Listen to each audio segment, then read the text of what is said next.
नमस्कार. प्रजासत्ताक दिन विशेष भाषण.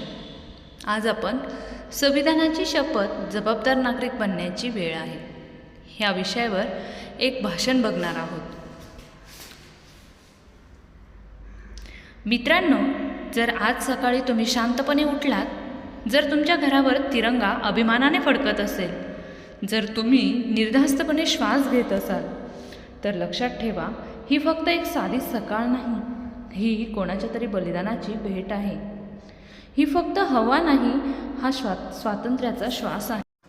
आणि हा फक्त दिवस नाही, तर हा आपल्या संविधानाचा अभिमानाचा उत्सव आहे. आज 26 जानेवारी भारताच्या इतिहासात सुवर्णाक्षरांनी लिहिलेला दिवस.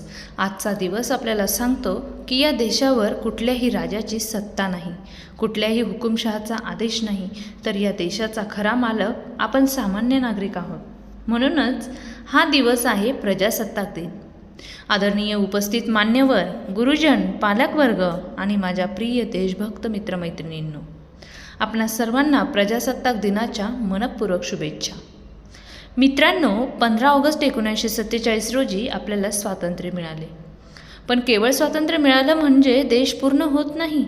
देशाला दिशा देण्यासाठी नियम लागतात, कायदे लागतात, शिस्त लागते आणि त्या सगळ्यांचा पाया म्हणजे संविधान.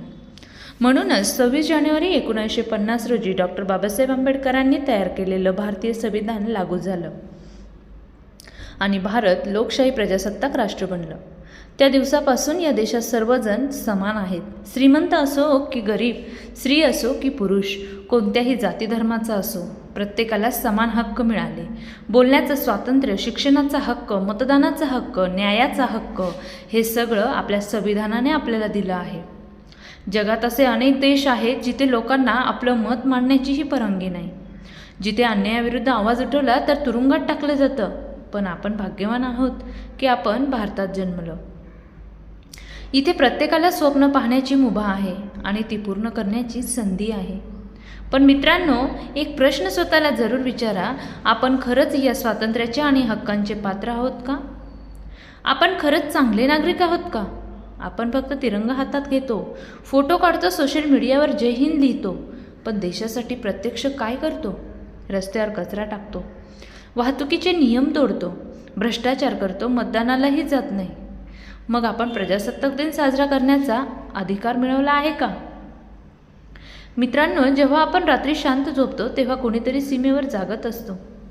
उणे 20 अंश तापमानात बर्फात उभा राहून हातात बंदूक घेऊन तो सैनिक फक्त एकच विचार करत असतो, माझा देश सुरक्षित राहिला पाहिजे. त्यांना दिवाळी नाही, होळी नाही, कुटुंबाचा सहवास नाही, त्यांचं संपूर्ण आयुष्य देशासाठी अर्पण असतं. त्यांच्या बलिदानामुळेच आपण आज सुरक्षित आहोत. म्हणूनच देशप्रेम म्हणजे फक्त घोषणा नाही, तर कर्तव्य आहे. आपल्याला स्वातंत्र्य मिळवून देण्यासाठी महात्मा गांधींनी सत्य आणि अहिंसेचा मार्ग दाखवला. भगतसिंगांनी हसत हसत फाशी स्वीकारली. नेताजी सुभाषचंद्र बोसांनी आझाद हिंद सेनेची स्थापना केली. सावित्रीबाई फुलेंनी शिक्षणाचा दीप प्रज्वलित केला आणि डॉक्टर बाबासाहेब आंबेडकरांनी आपल्याला संविधानाची अमूल्य देणगी दिली. या महान लोकांनी सत्ता किंवा संपत्ती मागितली नाही, त्यांनी फक्त देश महान व्हावा अशीच इच्छा बाळगली. आज त्यांचे स्वप्न पूर्ण करण्याची जबाबदारी आपल्या खांद्यावर आहे. मित्रांनो, आज देशाला बंदुकीची गरज नाही, देशाला गरज आहे चांगल्या नागरिकांची. प्रामाणिक शिक्षक, कर्तव्यदक्ष विद्यार्थी, सचोटीचे अधिकारी आणि स्वच्छता राखणारे नागरिक आणि देशासाठी झटणारी तरुणाई, हीच देशाची खरी ताकद आहे. भारत हा तरुणांचा देश आहे. जर ही तरुणाई ठरवेल की मी भ्रष्टाचार करणार नाही, मी माझं काम प्रामाणिकपणे करेल, मी समाजासाठी काहीतरी चांगलं करेन, तर जगातील कोणतीही शक्ती भारताला थांबवू शकत नाही.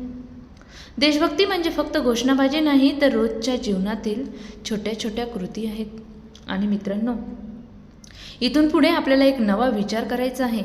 आपण नेहमी म्हणतो देश बदलला पाहिजे, सरकार बदललं पाहिजे, व्यवस्था सुधारली पाहिजे, पण आपण कधी म्हणतो का मी बदललो पाहिजे? कारण देश म्हणजे आपणच. प्रत्येक घर, प्रत्येक माणूस, प्रत्येक विचार मिळून देश तयार होतो. जर प्रत्येकाने स्वतःला सुधारलं तर भारत आपोआप सुधरेल. आपण विद्यार्थी दशेत असू तर अभ्यास प्रामाणिकपणे करणे ही सुद्धा देशसेवा आहे. आपण शेतकरी असू तर चांगलं अन्न पिकवणे ही देशसेवा आहे. आपण डॉक्टर असू तर रुग्णांची सेवा करणं ही देशसेवा आहे. आणि आपण शिक्षक असू तर योग्य संस्कार देणे ही देशसेवा आहे. आपलं काम प्रामाणिकपणे करणं म्हणजेच भारत मातेची सेवा करणं. आज विज्ञान आणि तंत्रज्ञानाच्या युगात भारत जगभर आपली छाप पाडत आहे. आपल्या शास्त्रज्ञांनी चंद्रावर तिरंगा फडकवला, मंगळावर मोहीम यशस्वी केली. डिजिटल इंडियामुळे जग आपल्याकडे पाहत आहे. जगातली मोठी मोठी कंपनी भारतीय तरुणांवर विश्वास ठेवत आहे. डॉक्टर, इंजिनियर, सैनिक, खेळाडू, कलाकार प्रत्येक क्षेत्रात भारतीय चमकत आहे.